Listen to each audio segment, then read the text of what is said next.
Muy buenas noches, bienvenidos. Esto es el Expediente. Cumplimos 12 años al aire en C5N con este programa. Es el único programa del canal que está desde que comenzó esta señal hace ya 12 años y lo agradecemos realmente mucho a la confianza de los anteriores dueños y de las autoridades actuales que la verdad hacen un gran esfuerzo para que estemos siempre al aire. En minutos vamos a analizar varios temas. Hoy tenemos un programa especial, un muy buen programa con muchísima información. Esto lo vamos a estar analizando en minutos nada más. Narco Cholulo. Era un seguidor de Pablo Escobar y de cuanto narco andaba dando vuelta. Vendía drogas, aparentemente, de acuerdo a la investigación de un juez federal y de la policía de la provincia. En minutos, todas las imágenes y los detalles de la investigación. También, ahora, segundos nada más, vamos a arrancar con esta historia. Este hombre hizo mucho daño, mucho daño. Disfrazado de ladrón en la avenida Corrientes, pero tenía una condena a 9 años de prisión por defraudaciones, por múltiples fraudes con sus socios en Bahía Blanca. Recuerdo que a ese caso, a esos fraudes, en algún momento hicimos alguna nota sobre el daño que generó una banda en Bahía Blanca con fraudes. Bueno, era uno de ellos, estaba prófugo, vamos a contar cómo cayó, tenemos una nota en vivo en el estudio. También, en minutos también vamos a estar hablando, tenemos un móvil en el lugar, sobre este tema, que ha sido uno de los temas del día, violación en manada, una fiesta en una casa terminó en un ataque sexual, una chica drogada y abusada, una nena de 14 años, una adolescente. Y también, al finalizar vamos a estar analizando, viendo estos casos que se repiten una y otra vez y que tienen que ver con ataques del tipo motochorros. Esto fue en Mar del Plata, mire, pegaron un tiro a un repartidor, un muchacho que estaba trabajando. Una mujer arrastrada después en La Plata. Miren cómo la balean. Tremendo, tremendo. En minutos vamos a estar hablando sobre los motochorros sin límites. Pero ahora comenzamos con este tema, miren, con este personaje. Y esta obra de teatro, ya vamos a estar contando de qué se trata. Uno de los protagonistas, ahí lo vemos. Su nombre real es Roberto Daniel Carmona. Recuerdo que hace unos cuantos años llegó a nuestro canal, y a nuestro programa incluso, un pedido para que analicemos y viéramos cómo muchas familias, y algunas empresas y algunos proveedores habían sido víctimas de una defraudación multimillonaria en el sur de la provincia de Buenos Aires. Este caso, aquel caso, que era una investigación, una causa. Aparentemente cada uno de los supuestos estafadores ya condenados se llevó 10 millones de pesos de entonces, era un billete importante, mucho más de lo que vale ahora, ¿no? Creo que estaba a 3, 4 pesos el dólar cuando se quedaron con 10 millones de pesos cada uno. Terminó hace un tiempo con condenas que fueron apeladas y quedaron firmes. Hubo 3 condenados, Flaqué, Fabretto. Fabretto fue el primer integrante el que organizó todo, aparente, Flaqué, y Carmona, abogado. Los 3 condenados a 9 años de prisión, intentaron escapar, uno lo detuvieron en una ruta, al otro lo capturaron en Brasil, y el tercero, que es este personaje, no aparecía. Se hacía llamar Ronnie Stanford, producía, que es ese personaje que estamos viendo en una obra, en la avenida Corrientes, producía, actuaba, creo que era guionista también de alguna que otra obra teatral infantil. ¿Cómo cayó? ¿Por qué cayó? ¿Cuándo cayó? Pero en el camino, de acuerdo a las denuncias o los relatos que hemos escuchado, seguía cometiendo fraudes. No conforme con aquellos fraudes, fíjense, Carmona Roberto Daniel, DNI, Tribunal en lo Criminal 1 de Bahía Blanca, está el número de la causa, que se inició en el año 2016, estafa, asociación ilícita y defraudación. Fue finalmente detenido por la Prefectura Naval Argentina, que a través del Comando Unificado Federal de Recaptura de Evadidos, siguieron el rastro y finalmente lo detuvieron. Pero pese a que tenía una condena firme de 9 años de prisión, de acuerdo a las historias que empezamos a escuchar, seguía cometiendo fraudes. Yoa es actriz y le agradecemos mucho estar esta noche aquí con nosotros. Gracias por estar, Yoa, gracias por venir. Sé que estás trabajando y te agradecemos muchísimo que hayas hecho un alto para venir, contar lo que te ha pasado, lo que les ha pasado a todos ustedes en este horario, ¿no? Bueno, ¿cómo conocieron a este tal Ronnie? Bueno, él a través de las redes sociales convocó a personas para hacer un casting. Ajá. Yo me enteré de esto, fui al casting, quedé en el casting y la obra se iba a empezar a hacer en noviembre del 2018. Él lo que dijo es que tuvo ciertos problemas con el teatro, pero ahora me entero que en noviembre del 2018 él ya tenía captura. ¿Captura del año pasado? Claro, noviembre del 2018. Así que él había puesto excusas que era por el tema del teatro, pero me parece que era sobre esto. Sí, sí, le saltó la captura. Claro. La captura ya el año pasado. Claro. Él había hecho el casting con ustedes y armó todo el equipo, ¿no? Claro. Fue el productor. Sí. De esta obra, Cuentos Enredados Enredados y el libro secreto de las princesas. Claro, sí. ¿Es una obra de él? ¿Una adaptación de él? Digamos que sí, a ver. Y un estafador es todo poco creíble, ¿no? Pero bueno, es lo que decía. La cosa es que en realidad en los ensayos eran ideas que íbamos improvisando nosotros, en realidad. Claro. La realidad es esa. Pero no es basado en un libro que ya existe, no. Para él sí. No no, es difícil saberlo. Sí, es muy difícil. Y la obra pasa a este año entonces. La obra comenzó en enero. En enero de este año. En enero de este año y estuvimos enero, febrero, marzo, abril y mayo. ¿Dónde? Siempre en el Siempre Teatro Porteño. En el Teatro Porteño. Ahí en la Avenida Corrientes. Sí. ¿Y les pagaba? Los primeros 2 meses nos pagó después de cada función. Después se empezó a decir que iba a pagar por mes. Cosa que ahí no estaba cumpliendo porque decía cierta fecha y pasaban semanas y no pagaba. ¿Ustedes tenían un acuerdo a Borderó o era...? A Borderó es como una especie de comisión de lo que se recauda, le cuento para que sepa. Sí. ¿O tenían un ingreso fijo? Un cachet. Un cachet fijo. Un cachet fijo. Un cachet fijo. Y después, o sea, primero era por función, que es lo que se acostumbra. Claro. Y ya después le dijo por mes y empezó a atrasarse. Se empezó a atrasar, sí. Aunque también cuando fue por función también se atrasaba. Pero bueno, como tenemos compañeros que tal vez no son sumisos, otros sí, bueno, los que no eran sumisos, nos quejábamos y bueno, nos terminaba pagando. Pero después cuando tenía que abonar por mes, ya no lo hizo, se dejó de hacer la obra y comenzó esta última semana, la semana pasada, con todos los días de función.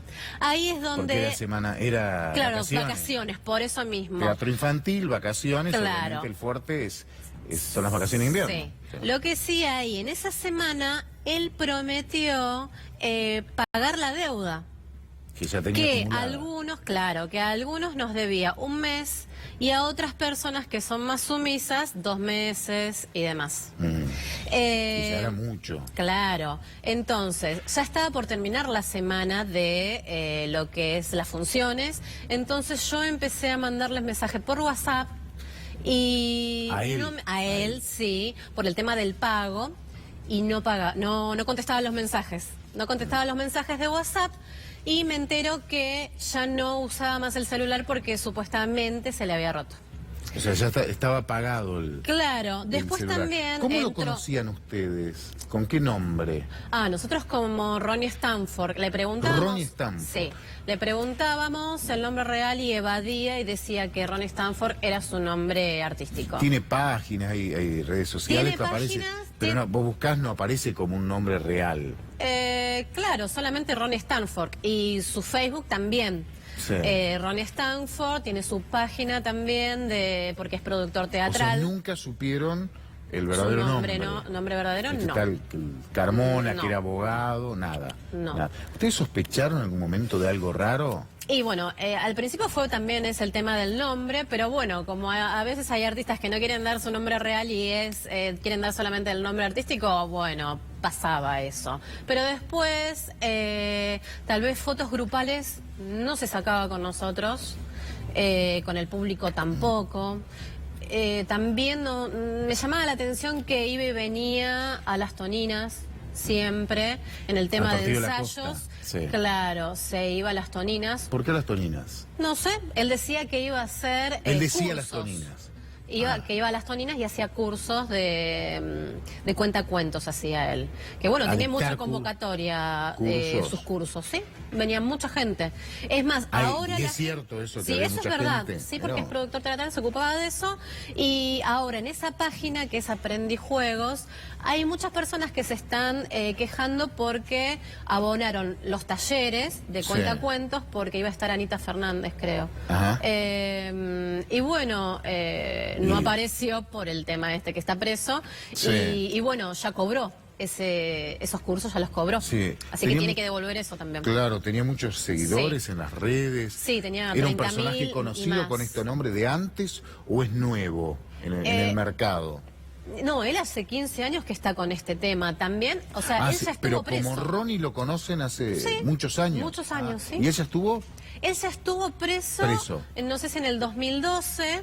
Cuando estalla el escándalo. En el 2012 fue esto, y fue liberado. Sí. Fue liberado y empezó a hacer los cursos, los talleres y obras de teatro, que también quedó debiendo a muchos Siempre actores. dejaba de pagar en algún lado u otro. Sí, por eso lo que también estamos haciendo, vamos a iniciar acciones legales con nuestro elenco, y también ahora que bueno, estoy acá, quiero convocar a los actores de hace 10 años atrás, que les quedó debiendo también, que me pueden encontrar en la página de Facebook, Joa Pao Silva, o Instagram. Joa con un H en el medio. Claro. Ahí está, Pao Silva, ahí está el nombre. Joa Pao Silva en Facebook, o si no en Instagram, Joa Pao Silva.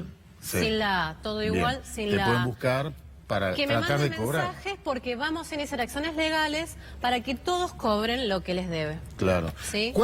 ¿Cuándo lo detuvieron? ¿Cómo fue esto? Lo detuvieron, bueno... ¿Vos estabas trabajando en ese momento? Sí, el sábado en la función, antes de comenzar, él ya estaba maquillado porque tenía... ¿Maquillado así como ladrón?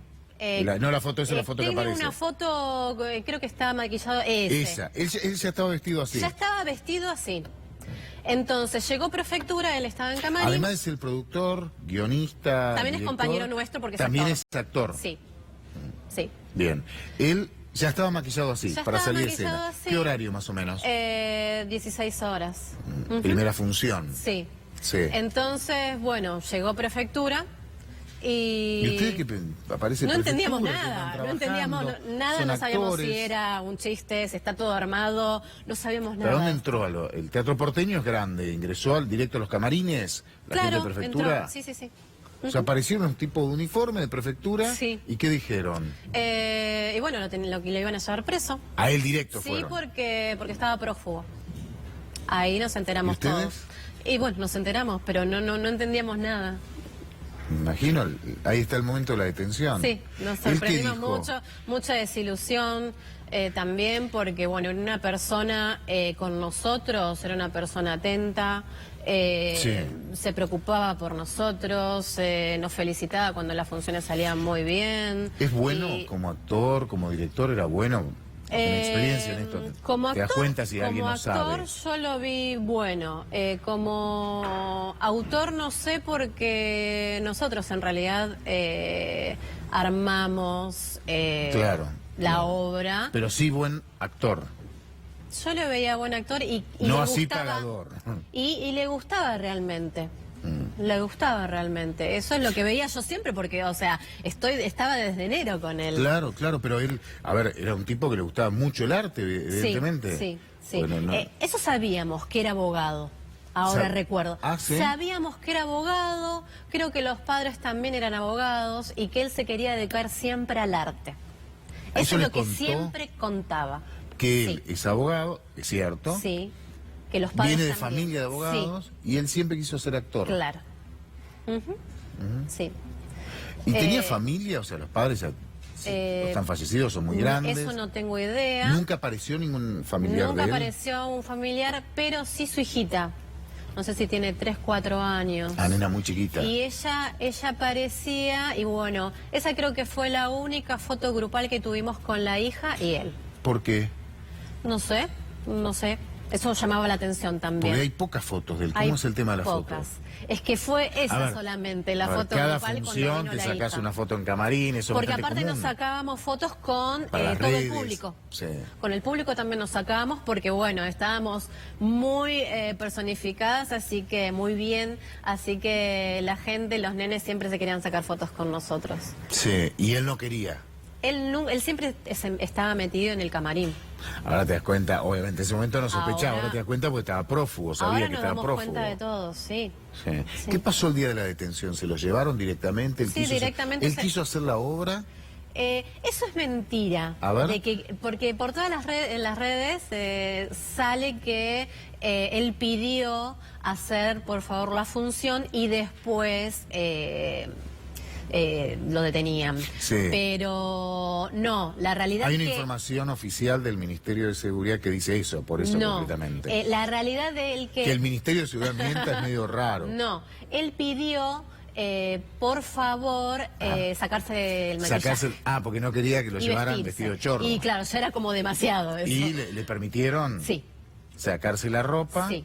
Y quedó como se quedó está ahí. así. Como se está viendo. Como se está viendo. Sí. Él, además de esta obra de teatro infantil, ¿hizo alguna otra obra? ¿Qué sabes?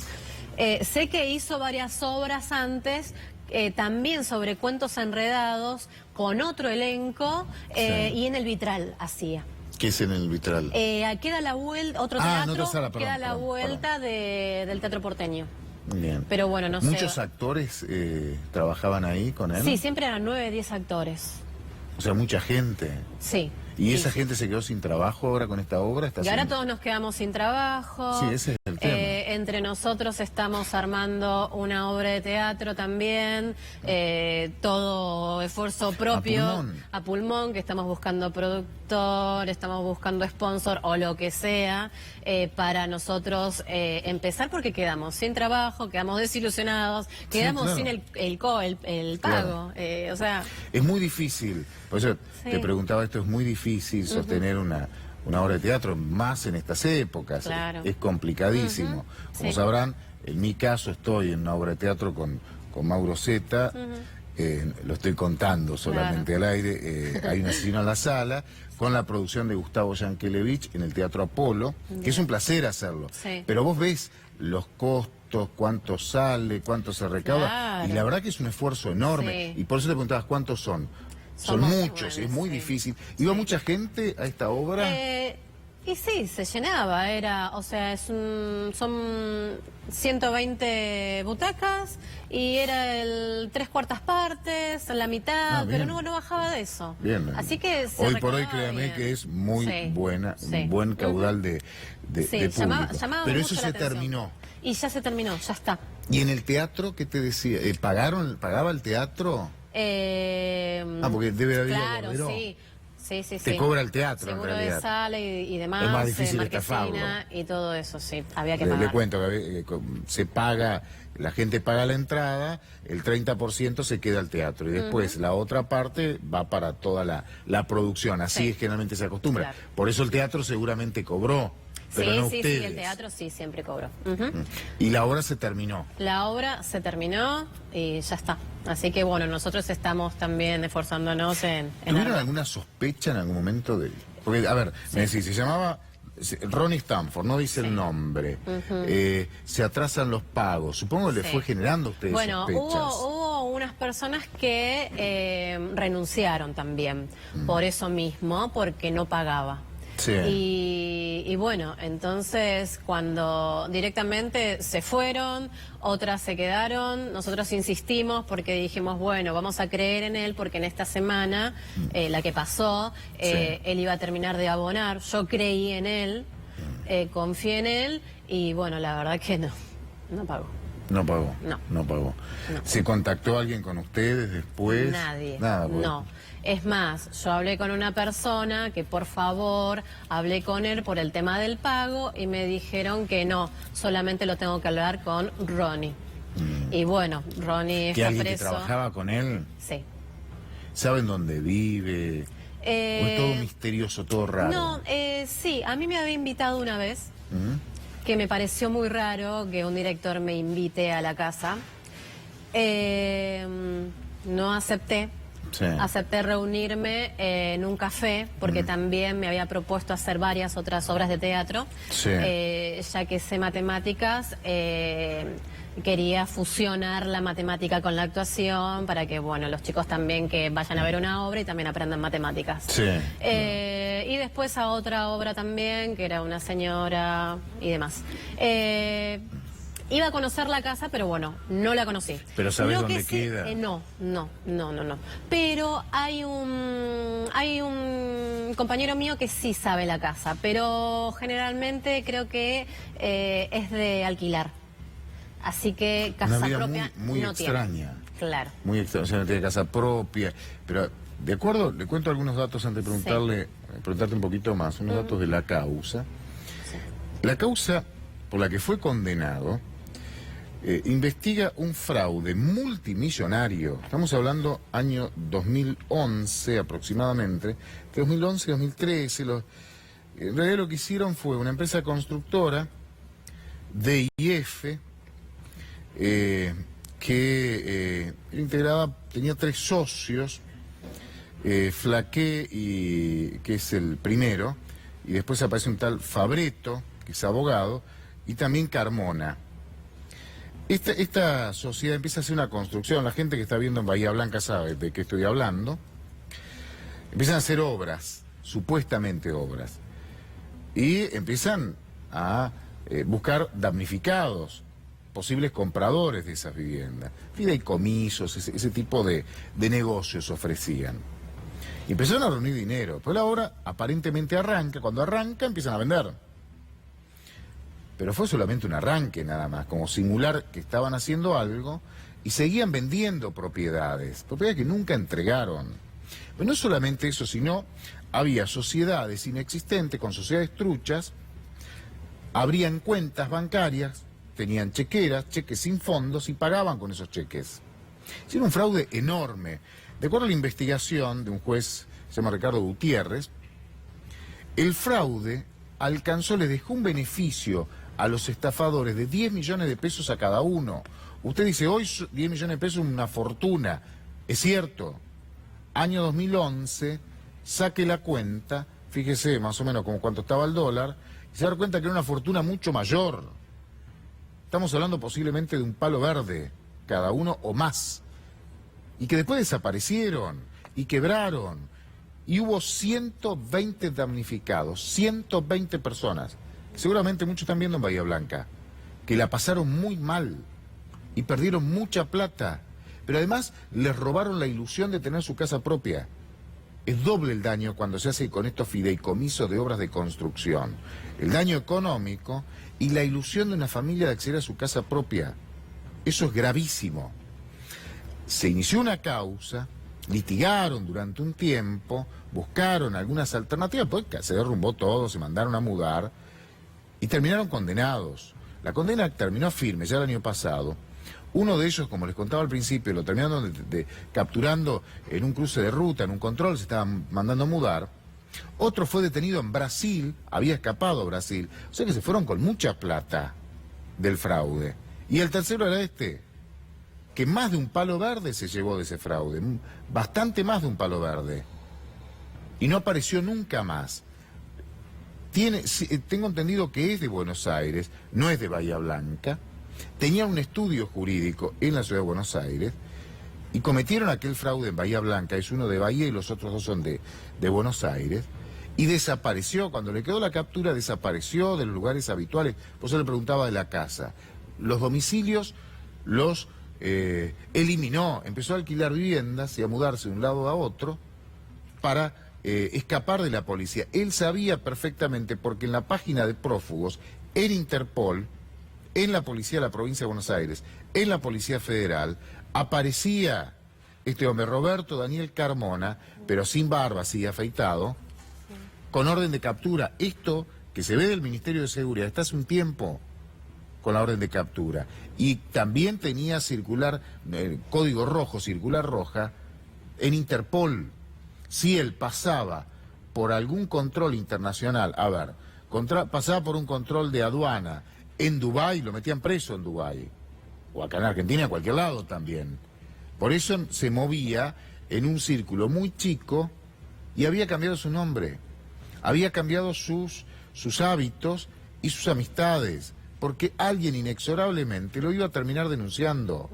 Con barba, decía llamarse Ronnie, y había armado un nuevo círculo.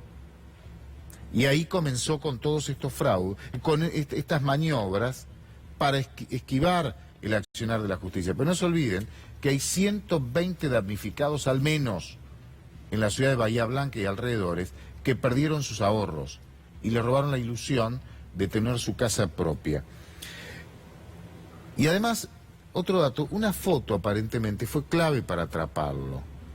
Una foto que siguieron a través de las redes sociales investigadores de la prefectura, y un dato que llegó a la justicia, un dato, a partir de una foto, llegó un dato. A partir de ese dato, de esa foto empezaron a ver las redes y lo localizaron trabajando en un teatro, en el Teatro Porteño, en la Avenida Corrientes, en donde los detuvieron. Pero en síntesis, ustedes también resultaron damnificados. Perdieron mucha plata, perdieron su trabajo, ¿no? Sí, sí, sí. Y lo que quiero destacar también es que los actores estamos muy desprotegidos, o sea, podemos ser engañados muy fácilmente, porque a través de las redes sociales que tal vez dicen, bueno, esta página es una página seria, esta y demás.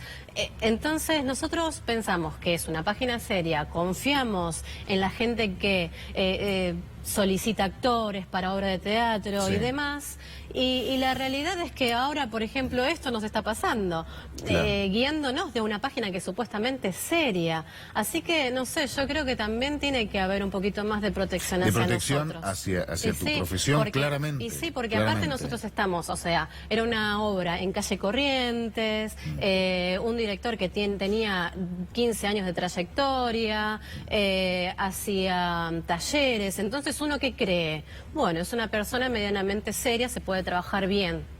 Entonces nos damos cuenta de que tampoco se puede confiar. Entonces, ¿quién nos cuida? Más que nada el trabajo de ustedes necesita muchas horas de esfuerzo, muchas horas de trabajo, y nunca tenés estabilidad encima. Además eso, o sea, yo después de esto empecé a hacer castings en publicidad, en otras obras de teatro. Por suerte quedé en 2 obras de teatro más, en Paseo La Plaza, en Teatro Porteño, Teatro de Buenos Aires. Así que estoy agradecida en eso porque, bueno, después de esto que me pasó, yo decía, bueno, ¿y ahora qué voy a hacer? Sí, bueno, lo último, antes de agradecerte por haber venido, se están juntando los damnificados, además de aquellos 120 de Bahía Blanca, los damnificados de Buenos Aires. Los actores, claro, los actores que somos nosotros los del elenco, que bueno, entre nosotros estamos iniciando acciones legales, y también a los que estafó hace 10, 15 años atrás. Así que a todos ellos que manden mensajes a mis redes sociales, ahí está, Yo a Pao Silva en Facebook o en Instagram, Yo a Pao Silva, que bueno, lo antes posible vamos a iniciar acciones legales. Gracias por venir. Muchas gracias por invitarme. Buenas noches y muchas gracias. Ahora, vamos con este tema. Mire este video, vea este video. Es impactante lo que ocurrió. Es impactante lo que ocurrió. Esto es el Mar del Plata. Fíjense cómo estos delincuentes balean en Mar del Plata a un repartidor, un muchacho que estaba trabajando. Esto ocurrió en la calle en Gascón al 2000, en Mar del Plata. Llega el repartidor, vemos nuevamente la imagen, la ferocidad de estos delincuentes. La violencia, lo innecesario del ataque y cómo lastiman a ese chico, a ese muchacho.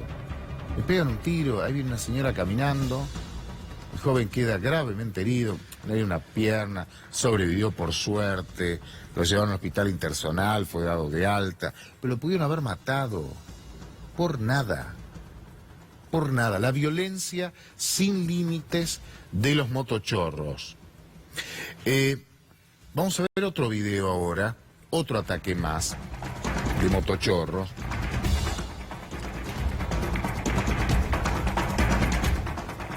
Que atacan, que matan, que lastiman. Miren esto, miren esto. Miren lo canallesco, despiadado. Una señora va caminando con una cartera.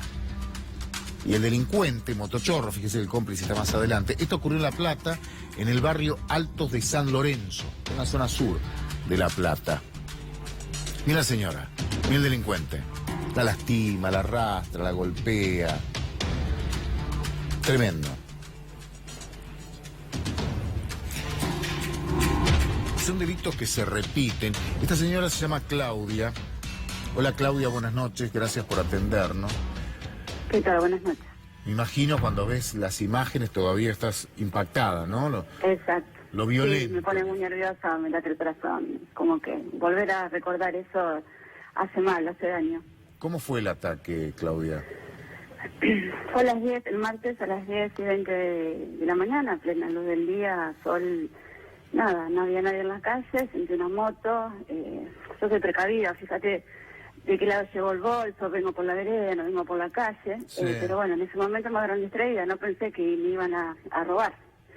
Y bueno, me protejo el bolso, que lo único de valor que tenía un celular que lo estoy pagando, y la billetera, nada. La billetera con las cosas y un poquito de plata, lo normal que lleva cualquiera. La documentación es lo que más uno preocupa, ¿no? Que después tardamos tanto en renovarlo. ¿Y qué pasó después? Por lo que se ve eran bastante jóvenes, adolescentes, sí, un poco más que adolescentes. 20 años más no tenían. Sí. Me roban porque se rompe la cartera, porque no se le iba a dar. Le digo que no te la vas a llevar. Y bueno, cuando me tiran al piso, se ve que con mi peso ellos tironean y me rompen la cartera, me quedo con las manijas, los quiero correr y pegan un disparo donde yo retrocedo.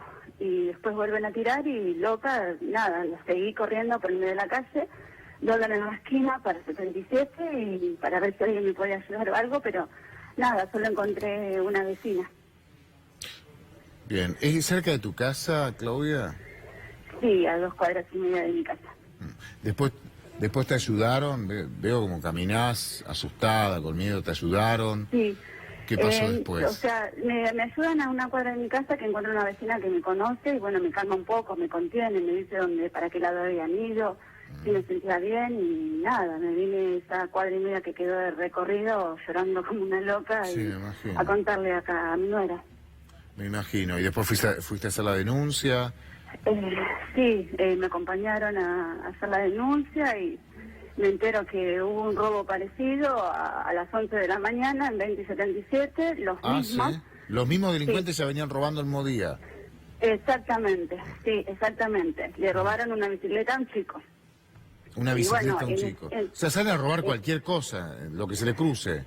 Exactamente, pero vos fíjate que el chico era chiquito, bueno, era, digamos, con textura chica, o sea, que saben a qué roban mujeres, que son indefensas, personas chiquitas, ¿entendés?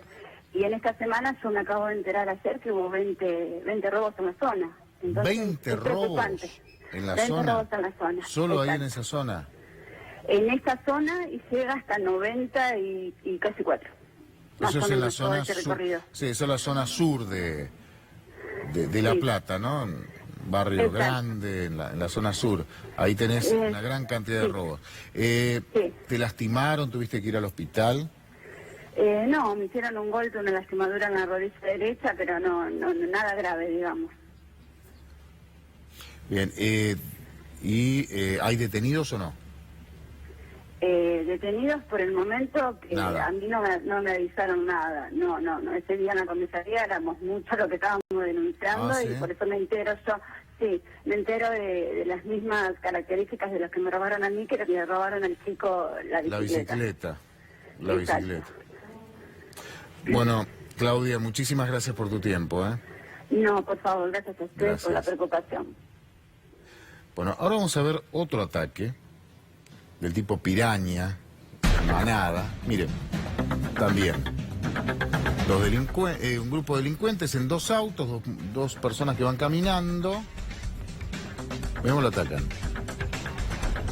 Fíjense que la modalidad es la misma, o en moto o en auto es la misma.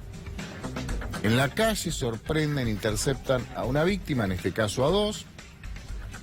Generalmente son al azar, son robos al azar. O sea, eligen víctimas al azar y que sospechan que puede tener celular, todos tienen un celular encima, una billetera, algunos pesos, pero no mucho más que eso, Lo que pasa es que lo repiten varias veces en el mismo día y así juntan dinero. Llegan 2 autos robados, posiblemente, y roban. Mira la violencia con la que actúan. Hay uno de los delincuentes que parece que se olvida algo y vuelve, y otro también hace lo mismo. Veamos la imagen nuevamente. Algo más cerca, miren. Ahí sorprende a 2 víctimas y se bajan. Ahí parece que tienen armas, en el otro no. Este ya con armas pues los apuntan. Pasan autos.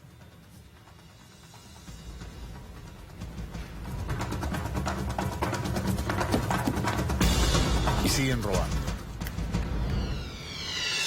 Y incluso en un momento ahora cuando se suben al auto, uno parece que se olvida de algo y vuelve. Y el otro hace lo mismo. Y luego, bueno, finalmente escapan llevándose un par de teléfonos, un poco de plata y no mucho más.